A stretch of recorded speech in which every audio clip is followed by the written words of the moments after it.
Greece's currency before the Eurozone was called the drachma. And before 2001, Greece had a vibrant tourism industry. And it was thriving. In 2001, we joined the Eurozone. And then the number of tourists started to slide. And that's because the Eurozone made Greece more expensive destination. So the Eurozone, in effect, has actually crippled the Greek tourist industry. Very important for jobs, for Greek jobs, very important for Greek infrastructure. It all lags on, because obviously it's as simple as like Margate, for example. If the Margate becomes more expensive, obviously, then obviously there's going to be less tourists as well. And obviously hotels can't afford to keep staff on, they go bust. Hotel staff can't afford to go out to the retail shops to buy new clothes, etc. Those shops go bust. It's a never-ending cycle, and whole communities in Greece have been destroyed by this. Now, part of it is the Greek government's fault. They refused to save in the good times, and they borrowed. And joining the Eurozone meant that they could borrow lots and more money, and the EU was only too happy to give them it. Right? Yep, here's the money, here's the money, go, have it. Everybody's like, thank you very much. Well, now they are paying the price for their stupidity. Now, part of it is the Greek government's fault, but a large part of it is the Eurozone fault. Forcing countries together into one economic bloc. But it's not just economic bloc, it is a forced political union.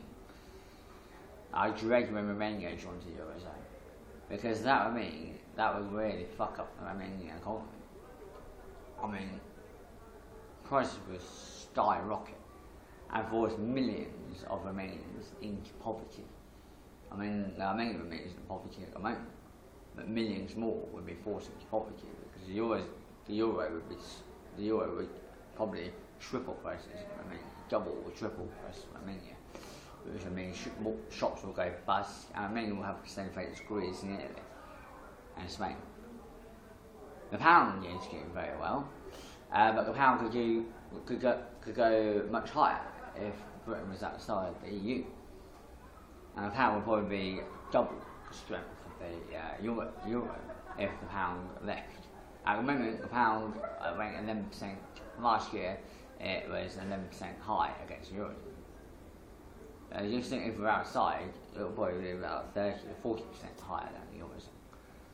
And people say, oh, we need to stay in the EU to trade. Bollocks. There is such thing as a global market. And we do more trade outside the EU than we do inside the EU.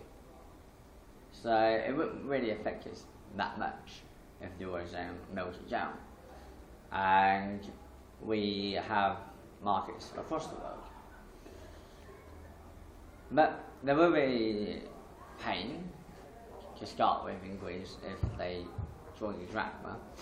But imagine it, in 5 years from now, the Greek tourist industry will have been revived to the numbers pre-2001. Their economy will be strong. Some of their debts will have been paid off, and the Greeks would have control of their own financial institutions and would actually get a large part of their sovereignty back. Outside the EU, Greece would do even, I believe that Greece would do even better outside the EU. No EU interference, etc. No EU quotas and no fishing quotas as well. It would do even better. But I think the Greeks will actually manage to save themselves if they don't put the drachma, and also if they entice tourists back by actually advertising it as a safe country, invest in more police, etc. to protect tourists. The tourist industry is probably worth billions of euros to the Greek economy.